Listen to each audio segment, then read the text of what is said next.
These are some ugly-looking fish. Maybe we're near one of those toxic waste dumps. I think I'm gonna be sick. Okay, everybody. Let's get this over with. Get away from me! 1, Ow, ow, ow. 2, 3, 4. My moment. At society, at legal systems. How does that connect? Well, he sees true power lying not in those systems themselves, but in knowledge of how they work, understanding the rules of the game, as he puts it. That differs between legal and lawful. Exactly. He sees legal as man-made rules, constructs, while lawful is more about inherent rights, natural principles. And he believes the power is in knowing that difference, knowing how the system manipulates perception. And this is where the Wizard of Oz allegory comes in. That's a major part of his explanation. Huge. It's how he breaks down what he sees as systemic control. Can I run through the characters as he sees them? Please do. Okay, so first, the straw man.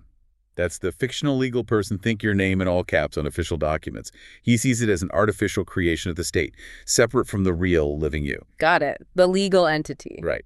Then the Tin Man is the TIN, the taxpayer ID number, an emotionless avatar tied to the straw man, just there to work and pay taxes, no heart, no real agency in his view. Okay.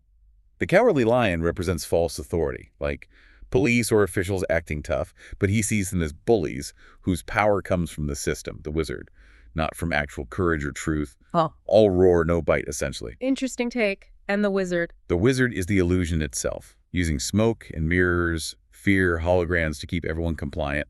But behind the curtain, no real power, according to David. It's all a performance. So the system runs on illusion and fear. That's his view. And the Wicked Witch.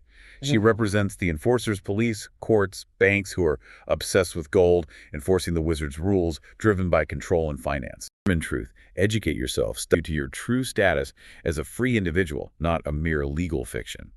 Freedom, for him, comes from that internal awakening and taking informed. Political division. How does he frame that? Again, just reporting his perspective here. Right. So impartially reporting his view, he describes people caught up in politics as twitchy, agitated, and ill-tempered patrons of fucking pugilistic politics. Strong words.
There ain't no perfect way to speak it to you, so through the waves of frequency and my feeling, I'ma speak it through you.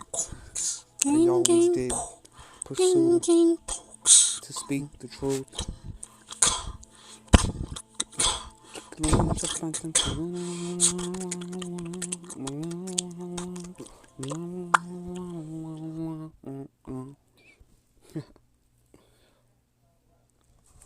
So, here we go. As I'm sitting, I'm seeking to write this, to speak it through riots and sitting in silence. The loudest dull roar, indefinite, was deafened. But fucked by this old whore twice than before, and she still charged me 4 score.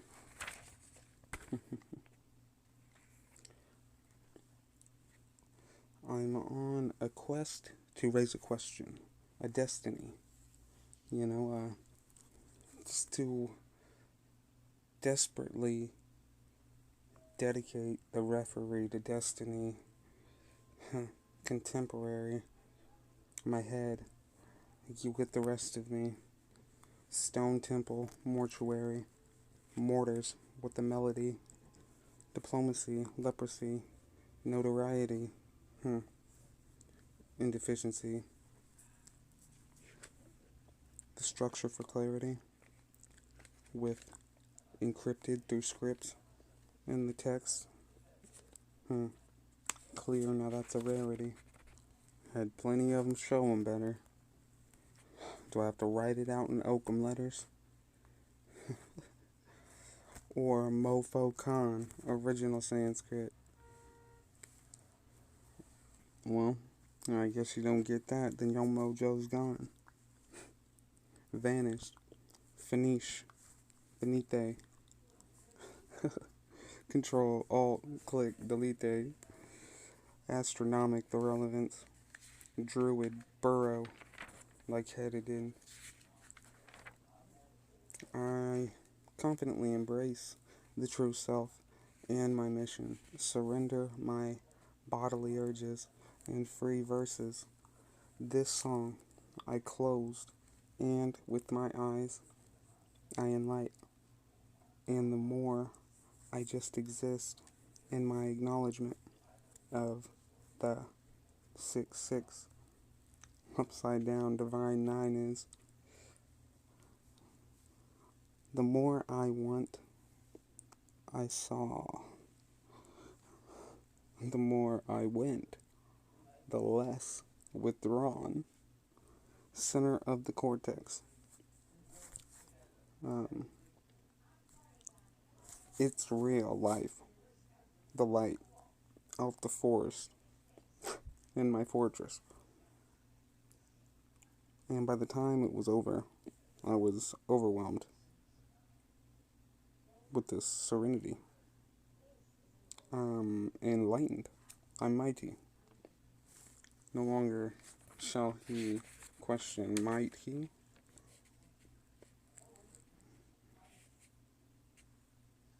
It's a lot of water. Little water. It's an Aramaic sacred expression. When I do this like mosaic out my sacral, a blessing. Community, a unity, impunity, through purity, refutably, regression, mind, lemon, sublime, minute, made but wrong inside, divine, define, before he did decline.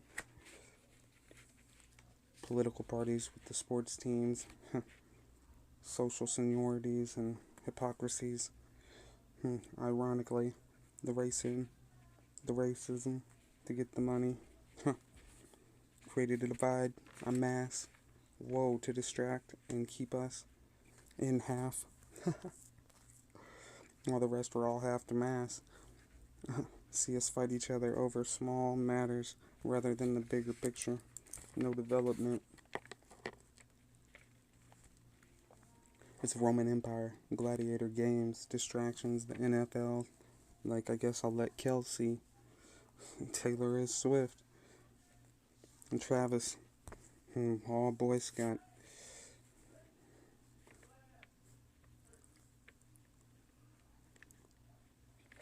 And I do believe, though it looks a little nice with Ice Spice, I would never drop that in a cold glass of High Tide.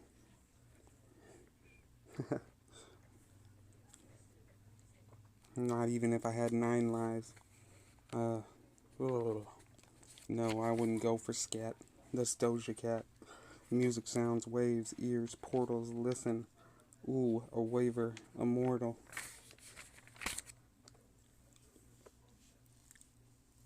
Was Osama a plant? Ooh, did he? I wonder. Epstein, did he do it? I hope we get the Dan Snyder version. The Dan Snyder cut of, what was that? The Justice? I guess she's out of our league. Lady Liberty. I'm still asking about, well, I mean, just like Trevor, that fucking court with Epstein and where he went. I need more from the source. how I feel in the glass home. Ooh. World spinning while they spinning glass swords. Oh wait, pump, I mean hook fake. Walt Disney. Which one? You can't stand? Oh wait, he'll never land. Tell them kids to grow up, man. The Disney cruise ship. Ooh, made a pit stop. Off on, what, the Jackass Island? No, wait. That, you shouldn't have spoke of that, though. No dose. Just like Pinocchio, your nose grows. Michael Jackson, Bill Cosby. Fuck. Next is going to be Bing Crosby. Drake Bell.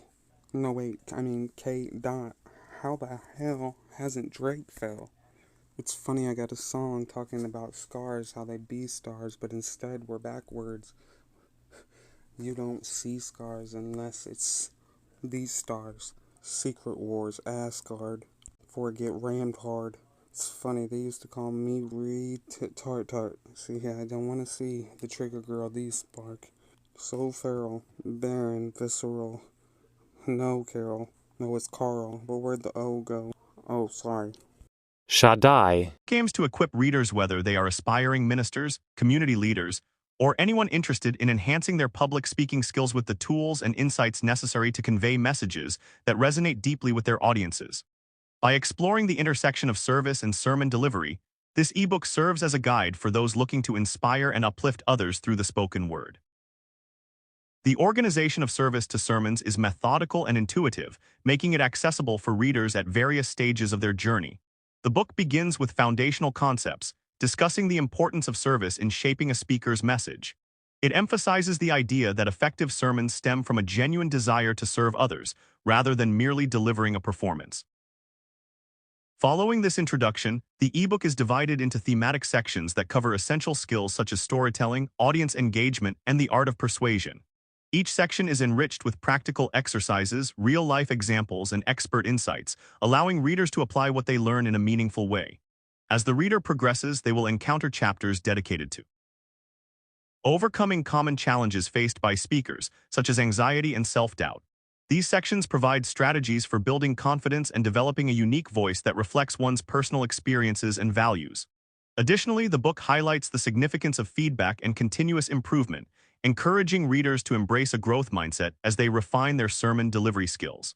The elements you mentioned. Ellie's world revolved around waiting for his dad who promised to visit but never showed, waiting for his mom to come home from work exhausted, waiting for anything to change. His grandpa, a wise and kind soul, tried to fill the void. Life's a tapestry, Ellie, he'd say, woven with light and shadow, but Ellie saw only shadows. At school, Ellie struggled. Teachers labeled him troubled, unable to keep up. His peers' laughter and friendship seemed out of reach.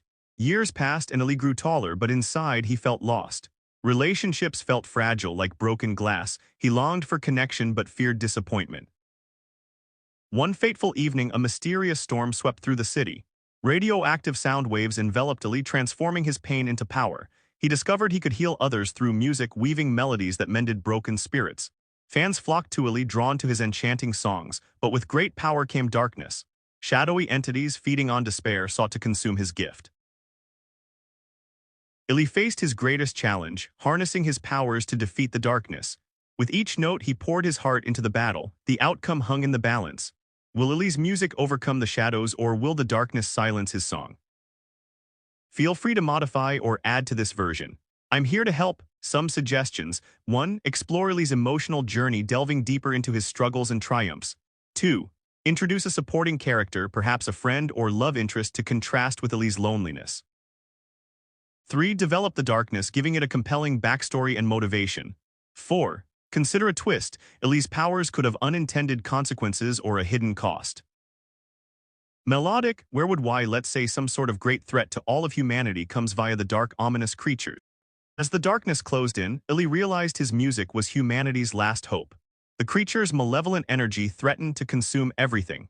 He knew his powers could create a resonant frequency, a vibration strong enough to shield the world.